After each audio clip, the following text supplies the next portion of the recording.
En fonction de la taille respective des bras courts et longs, on reconnaît 3 groupes morphologiques de chromosomes.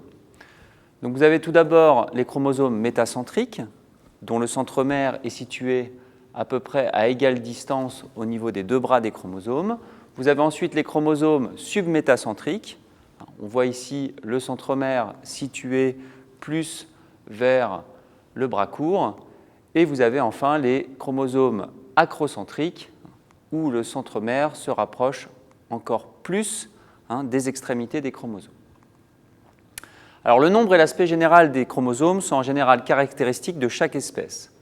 Il n'y a pas forcément une relation simple entre la complexité d'un organisme ou d'un individu et le nombre de chromosomes. Par exemple, un exemple qui est assez révélateur, vous avez 2 espèces, donc c'est ce qu'on appelle le muntjac de Rive, ici, et ici, le muntjac indien. Si vous regardez ces 2 images, il est quasiment impossible de les différencier. Par contre, de façon intéressante, le muntjac de Rive va avoir 2n égale 46 chromosomes, alors que le muntjac indien va avoir 2n égale 6 chromosomes. On a donc une différence d'à peu près 40 chromosomes entre ces 2 espèces, et pourtant, elles se ressemblent quasiment à l'identique. Alors, comment s'organisent ces chromosomes pour obtenir cette structure? On va partir de la base. Vous avez les nucléosomes, qui sont vraiment l'unité de base des chromosomes eucaryotes. Alors, les protéines qui vont se fixer sur l'ADN pour donner cette structure aux chromosomes sont divisées en 2 grandes catégories. Vous avez les histones, on en trouve à peu près 60 millions par cellule, et vous avez tout ce qu'on appelle les protéines non histones. Alors, les histones vont être responsables du premier niveau d'organisation des chromosomes et vont former ce qu'on appelle le nucléosome. Alors ici, vous avez de la chromatine dite en interphase, c'est-à-dire lorsque les chromosomes sont décondensés. Et donc, lorsque cette chromatine, on la déroule complètement et qu'on l'observe au microscope, on peut voir cette structure en collier de perles. Alors cette structure en collier de perles correspond à quoi? Elle correspond à l'enroulement de l'ADN autour de protéines qui sont donc des histones et qui vont former cette structure qu'on appelle le nucléosome. Alors, chaque nucléosome, comme on l'a vu sur le schéma d'avant et comme on va le revoir maintenant, est constitué d'un complexe de 8 protéines qui sont des histones. Donc on va trouver 2 molécules de chacun de ces histones, l'histone H2A, l'histone H2B, l'histone H3 et l'histone H4. Donc l'assemblage de ces protéines de type histone va se faire de la façon suivante. On voit ici à chaque fois un monomère d'H2A associé à un monomère d'H2B, d'H4 et d'H3. Et on retrouve exactement cet assemblage collé en dessous, et cette structure forme le nucléosome. Alors, de façon intéressante, ça c'est une structure très schématique, mais si on s'intéresse vraiment à la structure réelle en 3 dimensions, vous savez que les protéines, ce ne sont pas des boules, et que ces protéines se structurent, elles ont une structure secondaire puis tertiaire. On retrouve ici ces histones sous leur forme structurelle réelle. Donc on voit des hélices alpha qui sont des structures secondaires typiques des protéines. Et donc on voit toutes ces histones qui s'assemblent les uns les autres, qui s'imbriquent les uns les autres pour former ce nucléosome. Et on retrouve ici l'ADN qui vient s'enrouler autour. Alors l'ADN fait à peu près 2 tours, comme vous pouvez le voir, un tour et demi on va dire. Et on sait à peu près la taille réelle d'un de ces histones, de ces nucléosomes, qui fait à peu près 10 nanomètres de diamètre. On sait que la quantité d'ADN qui s'enroule autour de ces structures de type nucléosome, c'est à peu près 146 paires de bases. Donc chaque cœur du nucléosome va être séparé du suivant par un petit fragment d'ADN qui fait à peu près 80 paires de bases. Alors comment cette structure est maintenue? Ça c'est très important. L'ADN va s'enrouler autour de ces nucléosomes et va être maintenu grâce à la formation de liaisons faibles qu'on appelle des liaisons hydrogènes qui vont se former entre l'ADN et le noyau de chacun de ces histones. Alors, il n'y a pas que des liaisons hydrogènes, on va trouver aussi des interactions hydrophobes et des interactions salines. Notamment parce que les histones sont des protéines qui vont être riches en certains acides aminés, comme la lysine ou encore l'arginine, qui sont donc des acides aminés qui vont permettre d'établir des interactions de charge, notamment entre ces acides aminés et l'ADN.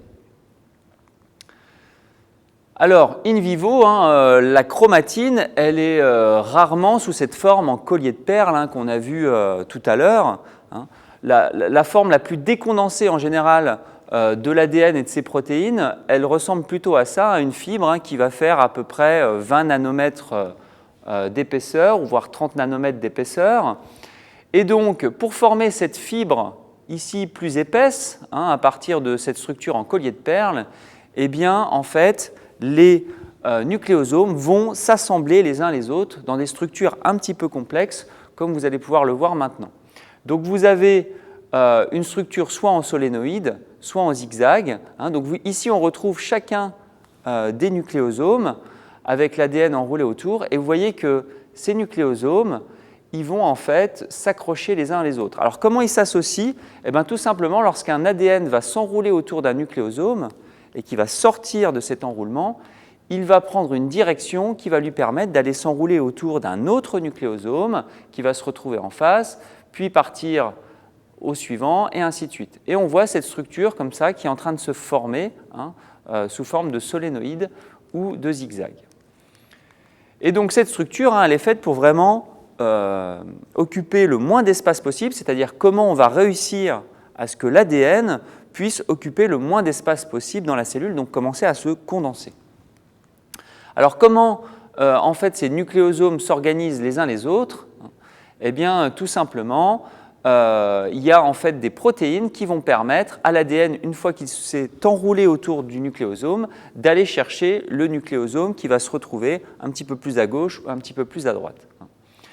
Alors, cette protéine qui va orienter l'ADN pour aller chercher un autre nucléosome, c'est l'histone H1. Donc on la retrouve ici. Donc vous voyez que cette protéine, elle va venir se mettre ici à la sortie du nucléosome lorsque l'ADN s'est enroulé autour, et va en fait orienter l'ADN pour qu'il se croise et qu'il puisse aller chercher le nucléosome qui va se retrouver en sens opposé.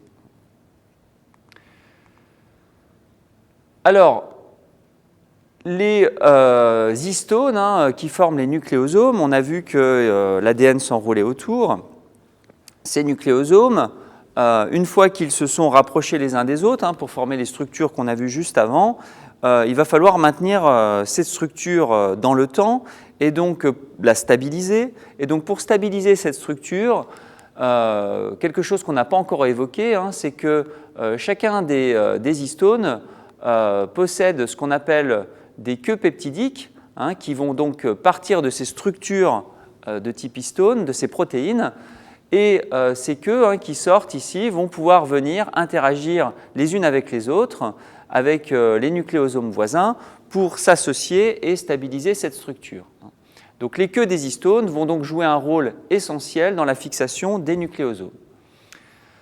Alors, ces queues qui vont interagir avec les histones voisins, en tout cas les nucléosomes voisins, vont pouvoir subir des modifications qui vont leur permettre justement soit de se coller entre elles, soit de se dissocier les unes des autres. Puisque cette structure, je vous le rappelle, condensée de l'ADN, c'est une structure dynamique et donc qui va pouvoir se condenser ou se décondenser.